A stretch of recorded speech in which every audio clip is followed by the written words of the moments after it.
اللہ پاک حضرت عائشہ صدیقہ رضی اللہ عنہا سے کیوں ناراض ہوئے؟ مسلمان عورتیں یہ واقعہ ضرور سنیں۔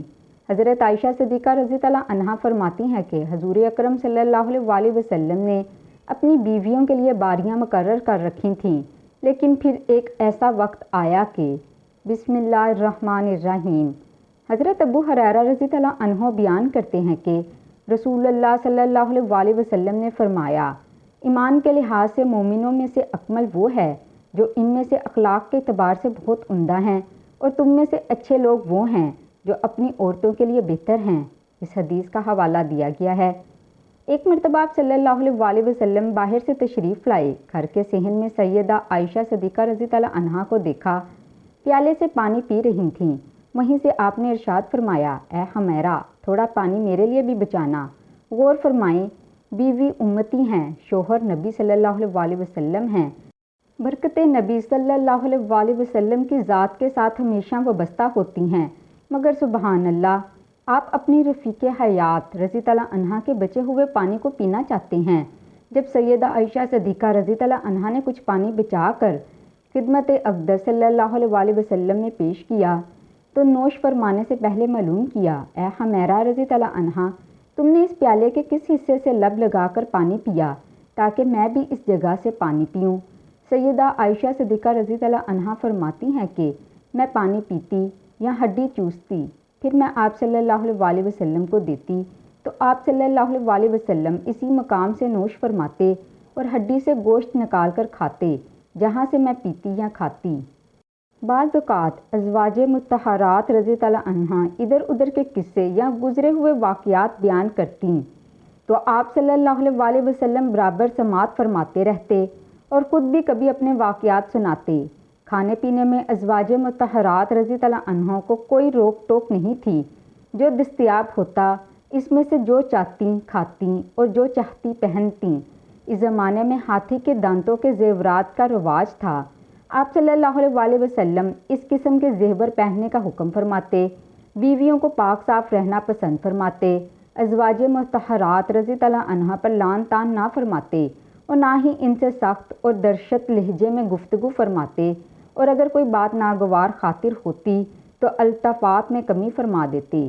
ام المومنین سیدہ عائشہ صدیقہ رضی اللہ عنہا سے روایت ہے، بیان کرتی ہیں کہ خدا کی قسم میں نے یہ منظر دیکھا ہے کہ ایک روز حبشی نابالغ لڑکے مسجد میں نیزہ بازی کر رہے تھے۔ حضور نبی کریم صلی اللہ علیہ وسلم ان کا کھیل مجھے دکھانے کے لیے میرے لیے اپنی چادر کا پردہ کر کے میرے حجرے کے دروازے پر کھڑے ہو گئے جو مسجد میں کھلتا تھا۔ میں آپ صلی اللہ علیہ وسلم کے کاندھے کے درمیان سے ان کا کھیل دیکھتی رہی۔ آپ صلی اللہ علیہ وسلم میری وجہ سے مسلسل کھڑے رہے، یہاں تک کہ میرا جی بھر گیا اور میں خود ہی لوٹ آئی۔ اس حدیث کا بھی حوالہ دیا گیا ہے۔ صحیح بخاری کی حدیث نمبر 4912 میں سورہ تحریم کے اس واقعے کی تفسیر ہے کہ جسے عمومی طور پر واقعہ تحریم کہا جاتا ہے۔ اس حدیث میں حضرت عائشہ رضی اللہ عنہا روایت کرتی ہیں کہ رسول اللہ صلی اللہ علیہ وسلم نے اپنا معمول بنایا ہوا تھا کہ آپ ہر روز سورج ڈھلنے سے پہلے اپنی بیویوں سے ملنے جایا کرتے تھے۔ جتنا وقت ملتا اپنی بیویوں کے ساتھ وقت گزارتے، پھر سورج ڈھلنے کے بعد اپنی اس بیوی کے گھر چلے جایا کرتے جس کی اس دن باری ہوتی تھی۔ بیویوں کی اس طرح سے باریاں تھیں کہ ایک رات ایک بیوی کے گھر جایا کرتے اور دوسری رات دوسری بیوی کے گھر تشریف لے جایا کرتے۔ اسی طرح ہر بیوی کے لیے دن رات مقرر کیا ہوا تھا۔ جو دن جس بیوی کے لیے مقرر تھا، نبی اکرم صلی اللہ علیہ وسلم دن رات اسی بیوی کے حجرے میں گزارا کرتے۔ حضور اکرم صلی اللہ علیہ وسلم کی بیویاں دو حصوں میں تقسیم تھیں، کیونکہ کچھ بیویوں کا آپس میں تعلق زیادہ ہونے کی وجہ سے وہ ہر بات آپس میں شیئر کرنے کو زیادہ پسند کرتی تھیں۔ ایک حصے میں حضرت عائشہ، حضرت صدوہ، حضرت حفصہ، حضرت ام سلمہ رضی اللہ عنہا اور دوسری ٹولی میں حضرت زینب بنت حجش اور باقی ساری بیویاں شامل تھیں۔ حضرت محمد صلی اللہ علیہ وسلم روزانہ معمول کے مطابق اپنی بیویوں کے گھر جاتے اور آخر میں اس بیوی کے گھر چلے جاتے تھے جہاں رات رکنا ہوتا۔ ایک وقت ایسا آیا کہ نبی اکرم صلی اللہ علیہ وسلم حضرت زینب بن حجش رضی اللہ عنہا کے گھر زیادہ وقت گزارنے لگے تو دوسری بیویوں نے محسوس کیا کہ نبی اکرم صلی اللہ علیہ وسلم ہماری نسبت حضرت زینب کے پاس زیادہ وقت گزارتے ہیں۔ ایک دن سب اکٹھی ہوئیں اور ایک دوسرے سے معلوم کرنے لگیں کہ کیا وجہ ہے کہ نبی اکرم صلی اللہ علیہ وسلم حضرت زینب کے گھر زیادہ وقت گزارتے ہیں، تو معلوم ہوا کہ حضرت زینب رضی اللہ عنہا کے گھر کسی رشتہ دار نے شہد تحفہ بھیجا ہے، اور حضرت زینب رضی اللہ عنہا وہ تحفہ روزانہ حضور اکرم صلی اللہ علیہ وسلم کی خدمت میں پیش کرتی ہیں۔ چونکہ نبی اکرم صلی اللہ علیہ وسلم کو شہد بہت زیادہ پسند ہے، اس شہد کو مزے مزے سے پینے میں نبی اکرم صلی اللہ علیہ وسلم زیادہ وقت لگا دیتے تھے۔ اسی وجہ سے حضرت محمد صلی اللہ علیہ وسلم کا زیادہ وقت حضرت زینب کے گھر گزرتا رہا۔ حضرت عائشہ رضی اللہ عنہا، حضرت سعودہ رضی اللہ عنہا اور حضرت حفصہ رضی اللہ عنہا کے پاس تشریف لائیں اور فرمانے لگیں کہ حضرت محمد صلی اللہ علیہ وسلم حضرت زینب کے گھر زیادہ وقت لگاتے ہیں، اسی وجہ سے ہم نبی اکرم صلی اللہ علیہ وسلم کے وقت سے محروم رہ جاتی ہیں۔ کوئی ایسی بات بتاؤ جس کی وجہ سے محمد صلی اللہ علیہ وسلم حضرت زینب کے گھر وقت کم دیا کریں۔ انہوں نے آپس میں یہ سوچا کہ جب نبی اکرم صلی اللہ علیہ وسلم ہمارے پاس آئیں گے تو ہم سب نبی اکرم صلی اللہ علیہ وسلم سے ایک ہی بات کہیں گے کہ اے حضور آپ کہاں تھے، اتنی دیر ہو گئی، ہم آپ کا انتظار کر رہی تھیں۔ جب نبی اکرم صلی اللہ علیہ وسلم اس کا جواب دیں گے تو ہم سب یہ کہیں گی اے اللہ کے نبی آپ صلی اللہ علیہ وسلم سے مغافیر کے پھول کی بو آ رہی ہے، ایسا لگ رہا ہے کہ آپ مغفر کے پھولوں کا رس پی کر آئے ہیں۔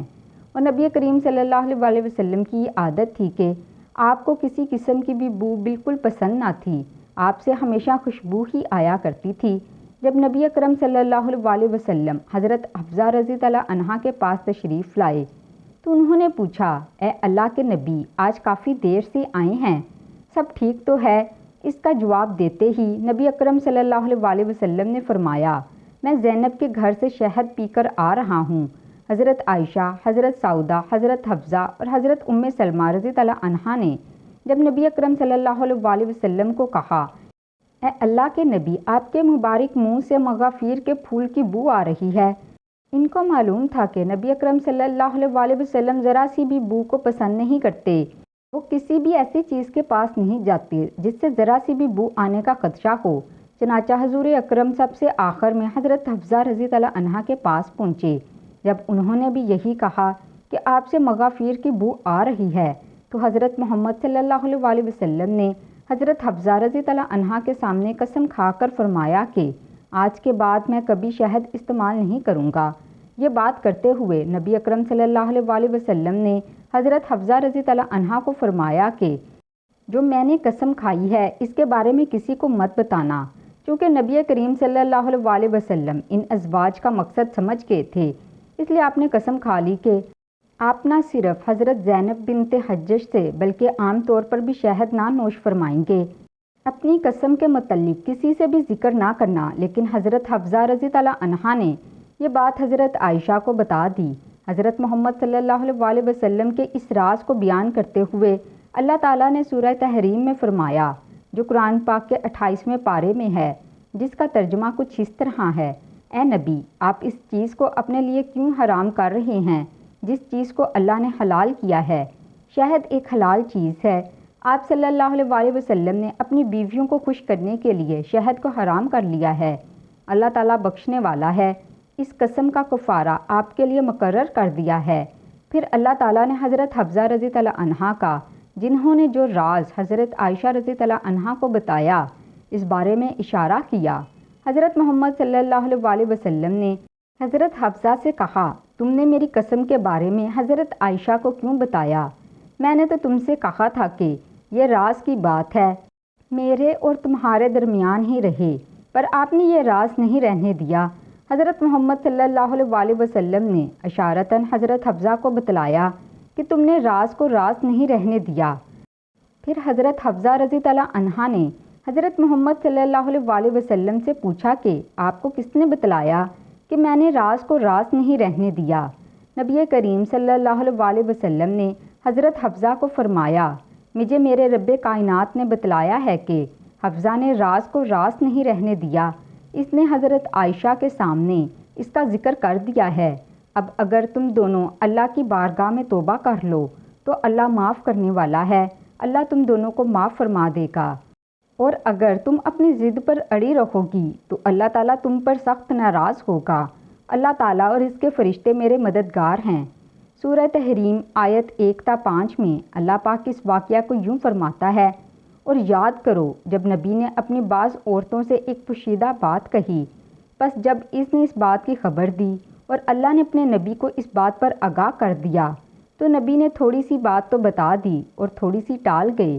پھر جب نبی نے اپنی اس بیوی کو یہ بات بتائی تو وہ کہنے لگی کہ اس کی خبر آپ کو کس نے دی؟ کہا، سب جاننے والے، پوری خبر رکھنے والے اللہ نے مجھے یہ بتایا ہے۔ اے نبی کی دونوں بیویوں، اگر تم دونوں اللہ کے سامنے توبہ کر لو تو بہتر ہے، یقیناً تمہارے دل جھک پڑیں گے، اور اگر تم نبی کے خلاف ایک دوسرے کی مدد کرو گے بس یقیناً اس کا کارساز اللہ ہے، اور جبریل ہیں اور نیک اہل ایمان اور ان کے علاوہ فرشتے بھی مدد کرنے والے ہیں۔ اس کے بعد حضرت حفصہ اور حضرت عائشہ رضی اللہ عنہا نے اپنی غلطی تسلیم کرتے ہوئے اللہ پاک سے توبہ کی، اور پھر اللہ کے نبی نے اپنی قسم کا کفارہ ادا کیا۔ اگر یہ کوئی عام بندہ بات کہہ دیتا تو اس کو کسی بھی قسم کا فرق نہیں پڑتا، لیکن نبی کریم صلی اللہ علیہ وسلم تو اللہ کے نبی ہیں، ان کی ہر ایک بات منہ سے نکلی ہوئی سچ اور حق ہوتی ہے۔ اگر اللہ پاک نبی کی اس قسم پر کفارہ مقرر نہ کرتے تو یہ رہتی دنیا تک شہد پینا منع فرما دیا جاتا۔ اللہ تعالیٰ نے نبی اکرم صلی اللہ علیہ وسلم کو اس کھانے کا کفارہ مقرر کیا کہ اگر میں کسی چیز کو حلال کرنے والا ہوں تو آپ صلی اللہ علیہ وسلم اس کو حرام کیوں کر رہے ہیں؟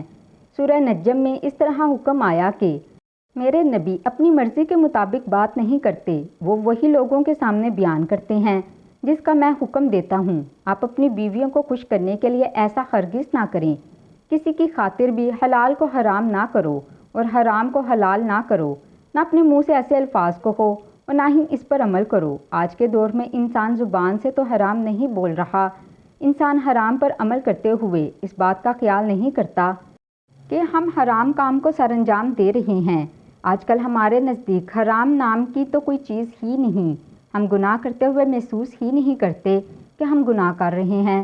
اللہ پاک سے دعا ہے کہ اللہ پاک ہمیں نیک کام کرنے اور برائیوں سے دور رہنے کی توفیق عطا فرمائے، ہمیں نبی اکرم صلی اللہ علیہ وسلم کی تعلیمات پر عمل کرنے والا بنائے اور ہمیں گناہوں سے محفوظ رکھے، آمین۔ تو ناظرین، کیسی لگی آج کی ویڈیو پسند آئی ہے تو ویڈیو کو لائک اور چینل کو سبسکرائب ضرور کیجیے گا، اور ساتھ ساتھ بیل آئیکن کا بٹن بھی پریس کر دیں تاکہ آئندہ آنے والی ویڈیوز کا نوٹیفیکیشن آپ کو ملتا رہے۔ اور ہاں، کمنٹ باکس میں اللہ تعالیٰ کے 99 ناموں میں سے کوئی ایک پیارا سا نام ضرور ٹائپ کریں۔ شکریہ، اللہ حافظ۔